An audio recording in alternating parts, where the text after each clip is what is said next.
마가복음 10장 23절로 27절까지 보겠습니다. 한번 따라서 해주시면 감사하겠습니다. 최고의 복을 알고 계신 예수님, 모두 다 복을 좋아합니다. 그래서 좋은 복인지 어떤 복인지 알지 못하고 그냥 복이라 하면 그냥 점검도 안 해보고 뛰어다닙니다. 그래서 한국에 바겐세일 한다면 뭘 파는지도 모르고 사람들이 뛰어가면 덩달아 뛰어가더라고, 광고에 보니까. 그래서 왜 뛰어가요? 그래서 사람들이 뛰어가니까 뛰어간다고. 그래서 자기에게 필요한 건지 아니면 분석도 안 하고 남이 싼 물건이 있다 하면 무조건 뛰는 게 한국 사회의 문화다라는 것을 느낄 수가 있었습니다. 그래서 복 하면 복 받기를 다 좋아합니다. 근데 저는 좋은 복이 있고 좋지 않는 복이 있다라고 생각을 합니다. 근데 좋은 복인지 좋지 않는 복인지 우리가 알기가 쉽지 않습니다. 좋은 건 줄 알고 생각했는데 훗날에 보면은 그 복이 내 발등상을 찍는 모습을 우리는 우리의 삶 속에 알 수가 있습니다. 그래서 내 발등상을 찍는 복이 아니라 평생의 감격감이 있고 감사함이 있고 삶의 보람을 얻는 이런 복을 우리는 누려야 될 줄로 믿습니다. 지난 몇 주 전에 세상의 복은 우리에게 근심을 갖다 준다라고 했습니다. 이 세상의 복은 참 요물단지입니다. 알 수가 없는, 알 것 같지만은 알 수 없는 게 세상의 재물의 복입니다. 그래서 우리에게 근심만 더 갖다 주는, 근심이 없이 세상은 우리에게 복을 주지 않습니다. 항상 세상의 복은 근심과 곁들여서 준다는 겁니다. 여러분도 잘 알 것입니다. 어떤 사람이, 두 사람이 시장에서 장사를 했습니다. 이 두 사람은 친구 관계였습니다. 한쪽은 길 건너편에 마주보고 서로의 가게의 상점들을 점검하고 있습니다. 서로들 간에 장사가 끝나면 나 오늘 얼마 벌었어 하면서 상대편의 가게의 친구를 길을 죽입니다. 서로 간에 손님이 들어가고 나가는 걸 분석을 하면 저 집에 누가 가고 어떤 손님이 가고 서로 간에 상대편 가게만 점검을 합니다. 그래서 두 사람이서 경쟁을 하다 보니까 너무 치열해서 서로 간에 나중에는 상처에 상처를 받고 두 사람에서 해결하지 못하는 그 감정의 골이 깊어졌습니다. 어느 날 하나님께서 천사를 보냈어요. 저 건너편의 친구네 집에 가봐라. 그 친구한테 가서 그래라. 너가 무엇으로 원하는지 다 들어 응답해 주겠다. 어떤 복이든지 원하는 다 주겠다. 큰 부자가 되기를 원하면 큰 부자가 되기를 원하고, 자식이 잘 되기를 원하면 자식이 잘 되게 하고, 또한 네가 헌금을 원하면 헌금을 주고, 또한 네가 유명해지기를 원한다면 유명해지도록 도와주겠다. 그래서 이 사업자가 곰곰이 생각해 보니까 진짜 그렇게 해줄 수 있습니까? 그렇다. 근데 조건이 있다. 너가 원하는 거 다 들어주는데 조건은 저 건너편에 저 친구네 집에 네가 원하는 것에 배로 축복해 줄 것이다. 네가 부자가 되기를 원하면 저 친구는 더 큰 부자가 더 배로, 네가 헌금을 1000개를 원하면 저 친구에게는 내가 2000개 주고, 네가 유명해지기를 원하면 저 친구는 더 유명해질 것이다. 관광 이 친구가 생각을 합니다. 나에게 복은 준다는데 내가 복을 받는 것에 배로 저 친구한테 준다니 가만히 생각하니까 슬픕니다. 뭐를 어떻게 해야 되나?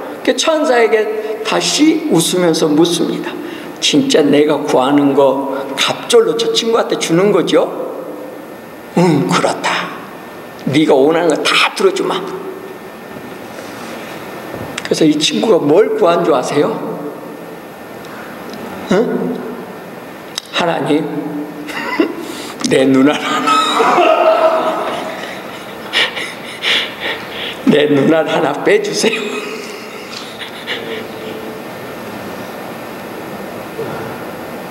이 세상의 재물이라는 게요, 이렇습니다. 세상의 재물독에 빠지면은요, 그 많고 많은 자식이 잘 되게 한다든지, 그런 거 아무것도 안 보여. 차라리 내 눈알 빼고, 하나를 빼고 저 친구 두 눈알 빼는 게 낫지. 이게 세상의 재물이에요. 그런데 세상 사람들은 어떻게 하면 재물을 가져보고자.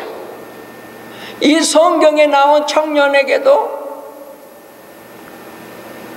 그가 세상의 복을 얻기를 원했어. 그는 9가지를 다 했다 할지라도, 모든 걸 잘했다 할지라도 한 가지가 부족했어요. 한 가지가. 그 한 가지가 뭐냐? 십자가를 지고 나를 쫓을지니라. 십자가 지는 것을 요구하는 뉘앙스입니다. 엄밀히 말하면. 근데 십자가를 지기는 싫어하는 거. 십자가 한 가지 그걸 싫어하다 보니까 9가지가 다 망가지는 것을 볼 수가 있습니다. 예수님은 이 청년과 대화하는 중에, 그래, 그 청년은 재산이 많음으로 말미암아 하나님의 나라를 거부하고 갔다라는 것입니다. 그러면서 예수님은 제자들에게 말합니다.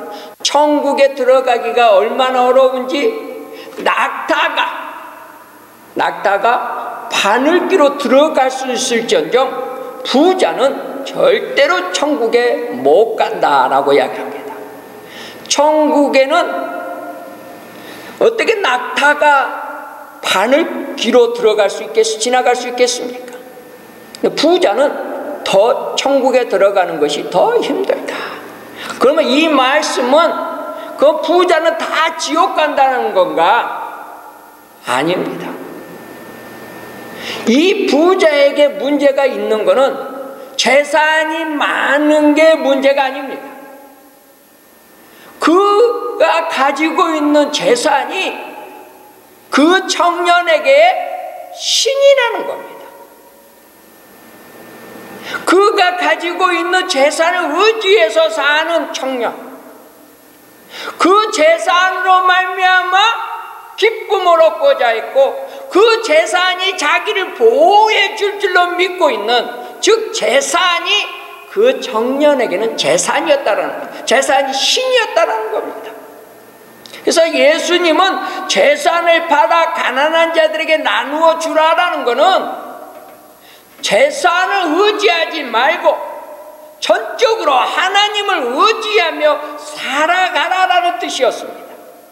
그렇지만 이 친구는 재산을 염려함으로 말미암아 슬퍼하며 주님을 저버리는 모습입니다. 제자들은 예수님의 말씀을 듣고 이해를 못합니다. 부자가 천국에 들어가기가 얼마나 어려운지, 차라리 낙타가 바늘기로 들어가는 게 쉽다 하는데, 그러면 누가 구원함을 얻을 수가 있습니까? 그럼 어떻게 구원함을 얻을 수 있습니까? 라고 제자들이 예수님께 묻습니다. 사람으로는 할 수 없으되 하나님으로는 할 수 있다는 겁니다. 구원함을 얻는 것은 하나님의 능력입니다. 이 시간에 주님 앞에 나와 예배를 드리는 것, 하나님의 능력으로 주의 자녀가 되고 예배를 드리는 겁니다. 구원 받았는지 안 받았는지의 삶의 모습은 다른 거 없습니다. 예배에 드리는 삶인가, 예배를 드리지 않는 삶인가. 예배는 하나님의 이름으로 시작되는 겁니다. 그 예배가 두세 사람이 내가 예배를 드리고 있는 어느 누군가가 봐야 되는 겁니다. 두세 사람. 나 외에 다른 한 사람이 있습니다. 내가 예수님을 고백하고 예수님을 나의 구세주로 영접하고 있는 모습을 분명히 누군가가 봐야 되는 것입니다. 나 혼자 잘 믿고 나 혼자 신앙생활 잘하는 거 하나님은 아시겠지 하는, 이거는 하나님에 대해서 잘 모르는 분과 같습니다. 우리는 항상 예배 드리는 모습, 부부간에도 예배를 드리는 모습으로 관계를 가져야 되는 겁니다. 자녀들 간의 관계에서도 예배 드리는 모습, 목장에서 예배를 드리는 거 항상 시간을 정해놓고, 목원이 오든 안 오든 목자는 그곳에 예배 시간을 정해놓고 드려야 되는 겁니다. 목원이 안 온다고 해서 목장 예배 안 드리고 누구 때문에 이래저래 변경되는 거 아름답지 못합니다. 하나님 앞에서의 내 결단이 어떤 결단인가, 주님을 섬기는 것, 주님께 내가 순종하는 것, 또한 주님께 순복하는 것. 하나님은 모세를 지명하여 불렀습니다. 나의 백성을 애굽에서 구해내 약속의 땅으로 가라. 모세는 하나님께 질문합니다. 내가 누군데 어떻게 모세에게 가겠습니까? 내가 너와 함께 하리라. 하나님이 나와 함께 한다면 어떤 무기를 준다든지 어떤 능력을 준다든지, 그건 내가 어떻게 그걸 알 수 있겠습니까? 그러냐? 그러면 내가 증거를 보여주마. 내 백성들이 이 산에서 오늘 만난 이곳에서 예배를 드리는 것이 증거다. 지나고 보건대 모세는 어느덧 시내산에서 떨기나무 있는 그곳에 와서 20만 명의 그 백성들을 일구고 와서 예배를 드립니다. 하나님은 모세에게 어떤 증거, 능력을 준 거 아니었습니다. 지나고 보건대 이곳에 예배를 드리고 있다면 그것이 내가 너와 함께 하고 있다는 것 증거다. 우리는 예배를 등한히해서는 안 되는 겁니다. 항상 목장에서든 가정에서든 예배도 뭐 이런 예배는 이렇게 드려야 돼라는 것을 성경에 가르쳐 주지 않았습니다. 예배 드리는 방식이 각양각색이기 때문에 그렇습니다. 그전에도 제가 말씀드렸듯이 예수님이 교회를 세우셨어요. 교회는 이렇다라고 모델을 보여주지 않고 예수님은 천국 가셔버렸습니다. 그래 예배가 이렇다 저렇다 얼마나 다 홀렸어요. 보지는 못했으니까. 그렇지만은 성령님이 인도하고 있다는 걸 우리는 믿고 가는 거예요. 할렐루야. 지금까지 우리들의 고정관념은 복받은 사람, 하나님의 복을 받은 사람, 이렇게들 많이 합니다. 근데 그 복받은 사람들이 어떤 사람들이에요? 잘 사는 사람들. 예수님은 이 청년에게 천국 못 가라고 제자들이 가르칩니다. 그 제자들도 통상적으로 마인드를 가지고 있어요. 천국 갈 사람은 부자가 천국 가는 줄 알았어. 그런데 예수님은 단언하게 지으면서 천국 못 간다는 거예요. 제자들이 지금까지 자기들이 알고 있는 고정관념, 부자는 천국 가고 어떤 사람이 부자 됐는가, 복받은 사람이, 하나님이 축복한 사람이 부자 됐다는 것을 제자들이 알고 있었어요. 현 시대도 마찬가지입니다. 집에 가가지고 으라으라하면 복을 많이 받았네요. 자녀가 어떻다고 그러면 너무 복 받았네.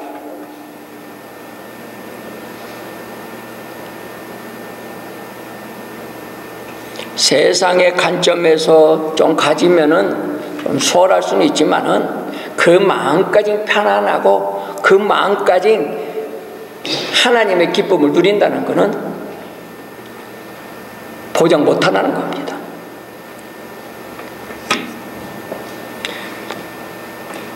구원함은 사람으로는 할 수 없으되 하나님의 능력으로 할 수 있다는 겁니다. 즉 구원은 절대적으로 하나님의 주권에 있다. 그래서 우리에게 필요한 것은 하나님께서 절대적으로 하나님은 나의 구세주라고 믿고 사는 삶이 구원의 삶이다. 그래서 예수님은 그 청년에게 재물을 의지하지 말고 하나님의 절대적인 주권을 의지하면서 살으라는 교훈의 말씀이었습니다. 이 청년이 자기가 가지고 있는 우상이, 그 재물들이 우상이었듯이 또한 우리는 거기에 비할 때 다른가?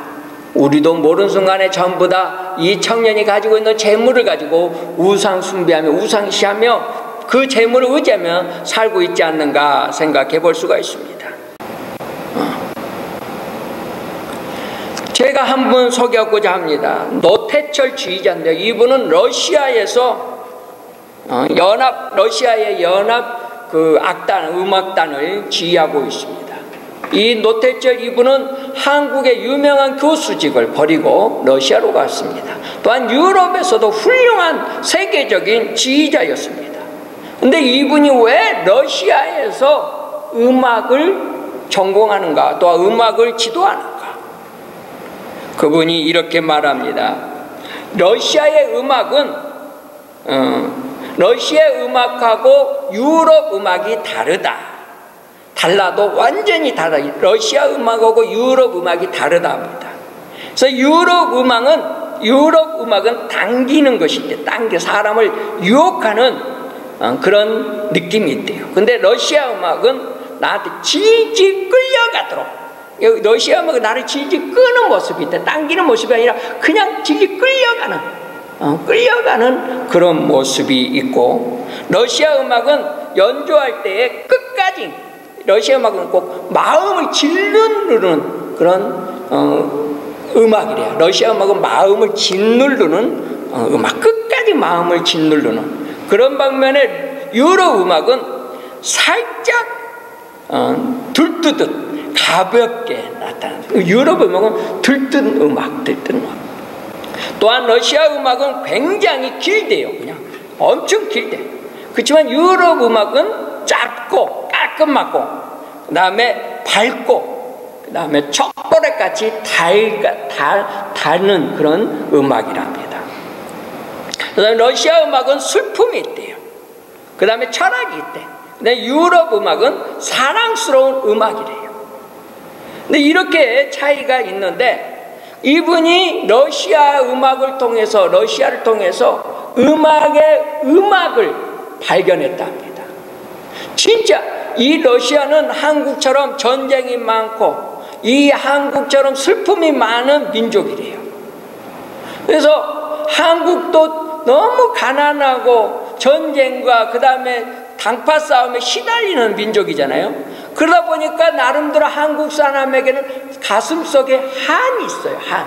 그래서 한국 음악은, 고전 음악이 한이 솟아나는 음악입니다. 한으로 부르짖는 음악. 러시아도 마찬가지입니다. 그래서 이 러시아의 음악은 어떤 음악이냐? 겨울에 그 러시아는 진짜 가난하대. 지금도 가난하대.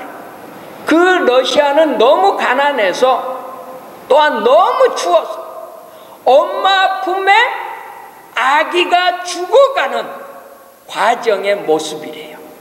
죽어가는 아이를, 얼어서 죽어가는 아이를 가슴에 안고 슬퍼하는 삶이 러시아의 삶의 모습이래요.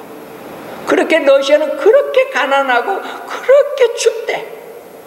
근데 그 러시아에서 진짜 음악다운 음악, 그 삶 속에 나타나는 그 간절함이 느껴지는 것이 러시아의 음악이다. 그래서 저는 그분이 하신 말씀, 한국의 대학에서 가르칠 때 사람들이 그냥 뒤에서 돈 갖다 주지 뭐하지 뭐 봐달라지, 한국에서 음악 가르칠 때는 노래를 그리 깊이를 몰랐대요. 그냥 학생들이, 학부모님들이 그냥 아부 떠는 것에 빠졌어. 그러다가 어느덧 자기 마음에 공고함이 오기 시작했습니다. 내가 음악 같아 하면서 이것이 아니지 하면서 악보가 보이지도 않고 그냥 악보 대신에 돈이 보이고 악보 대신에 뒤에서 후원해 줄 사람들만 보이고 음악이 아니더라는 거예요.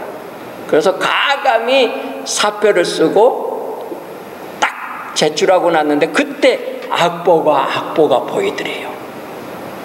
그래서 그는 바로 그래, 음악을 할 사람은 음악을 해야지. 그래서 바로 러시아로 가서 러시아 국악 그 오케스트라 지휘자입니다. 우리는 하나님의 나라, 하나님의 다스림을 체험하려면요, 하나님 없이는 살 수 없다는 어떤 절박함이 느껴질 때 기도다운 기도가 되고요, 또한 사랑을 하는 사랑이 나타나는 것입니다. 내가 할 수 있는 능력이 있어서 하는 게 아니라 할 수 없는 상태에 처해져서 몸부림칠 때 모세가 히브리서 11장 24절에 보면은 바로의 공주의 아들로 왕자로 사는 것보다 그는 하나님의 백성들과 함께 고난받는 것을 택하며 죄를 짓고 누리는 것보다 죄를 멀리하는 것이 좋다라고 모세는 그렇게 고백을 합니다. 많은 것으로 말미암아 누리며 죄 짓는 것보다 고난이 있다 할지라도 죄를 멀리하며 사는 것이 낫다.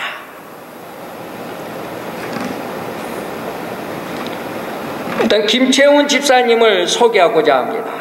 이 집사님은 그 집사님의 재혼을 했는데 남편의 딸이 쓴 수기에 나와 있더라고요. 자기 새엄마의 모습. 자기 아버님이 돌아가시고 슬퍼하고, 어머님이 돌아가시고 집에 교회 장로님과 집사님들이, 권사님들이 1호 차원에서 신방을 왔대요. 근데 그때 마치 김채훈 집사님이 기도를 했대. 그 기도는 이런 기도였답니다. 주님 한 분만으로 만족하게 해 주십시오. 그래서 이 자매는 그 집사님이 자기 집에 오셔서 기도하는데 주님 한 분만으로 만족하게 해 주십시오. 그 기도를 듣고 세상에 저런 기도도 다 있나. 자기는 이날 평생 하나님의 복과 하나님의 위로만 생각을 했는데 하나님 한 분으로 만족하게 하소서라는 그 기도를 듣고 마음속에 심어졌대요. 참 그 기도 아름답다. 참 그 기도 아름답다. 나도 저렇게 기도해보고 싶다. 주님 한 분만으로 만족하게 하소서. 그 기도가 자기 마음판에 심어지고 자기도 모르는 순간에 그 기도를 그렇게 그분처럼 따라 사기 시작했대요. 그러던 어느 날 세월이 지나면서 교회 성도님들이 자기 아버지에게 재혼하시라고. 그런데 자기는 아버지가 재혼할 것을 생각지도 않고 있는데 주위에 있는 사람들이 그러니까 자기도 멀쩡한 거야. 그런데 어떤 분하고 재혼을 권하는가 가만 보니까 자기 집에 오셔서 옛날에 오셔서 자기 집에서 기도했던 김채원 집사님하고 엮어주는 거야. 그래서 자기가 평상시에 그분의 기도를 마음에 담고 있었기에 그분이라면 너무 좋겠다 라고 생각을 했대요. 근데 그분은 20대에 혼자 되어서 아니라고 재혼 안 한다고 하다가 어쨌든 주위에서 어떻게 해서 결혼을 했대. 결혼을 했지만은 어느덧 아버지가 1년 정도 살으셨는데 식사를 못 하시고 그래서 병원에 가봤더니 암인 거예요. 그래서 고모들과 또한 이 김채원 집사님은 축사사자 기도를 했대요. 축사사자 기도했어. 그래서 그 아버지는 병원에서 3개월, 4개월 정도 산다 했지만은 얼마나 기도를 했든지 그 따님의 말로는 자기 아버지가 4년을 더 사시다가 돌아가셨대요. 그러면서 그 김채원 집사님의 기도 제목은 오직 주님만 한 분으로 만족하게 하옵소서 항상 늘상 그렇게 기도를 했대. 그래서 자기 아버지가 아팠는데도 아버지가 불편한 그 몸을 그대로 놔두고 교회의 행사에 가서는 교회 일하는 거예요. 딸의 입장에서 너무 서운했어요. 지금 아버지가 이렇게 불편한데 어떻게 교회에 가서 지금 그 행사 일을 도울 수 있을까? 그래서 불편함을 가지고 이해를 잘 못했지만은 이제는 아버지가 돌아가시고 그 김채원 집사님은 교회에서 걸어서 5분 거리에다가 집을 얻어서 교회 근처에서 생활하는데 지금은 그분이 권사님으로 나왔더라고요. 권사님이신데 지금도 그분의 기도는 오직 주님 한 분으로 만족하게 하옵소서 이렇게 기도하는데 자기도 그 새엄마의 기도처럼 저도 나도 주님 한 분만으로 만족하게 하옵소서 이렇게 기도하고 있습니다. 근데 주님 한 분만으로 만족하기를 기도를 하고 있지만은 아직까지 그 기도가 응답되지 않아서 내 삶을 돌이켜보건대 저는 주님께서 틀림없이 주님 한 분만으로 만족할 수 있도록 그런 믿음과 환경을 주실 줄로 믿습니다. 왜 주님 한 분만으로 만족을 못하고 있는가? 내가 내 나름대로 집안에다가 남편에다가 자녀들에다가 의지한 것들이 있다 보니 또한 세상의 어떤 것을 의지하다 보니 주님 한 분만으로 만족하는 그 만족을 못 느끼고 있는 것 같습니다. 하나님 나를 도우셔서 이 세상에 의지되는 것을 다 저버리고 진짜 내 새엄마의 기도처럼 또한 내 새엄마가 지금 교회 옆으로 이사하며 교회 일에 주님의 일에 전력한 것처럼 나도 주님 한 분으로 만족하는 그런 삶이 되게 하소서.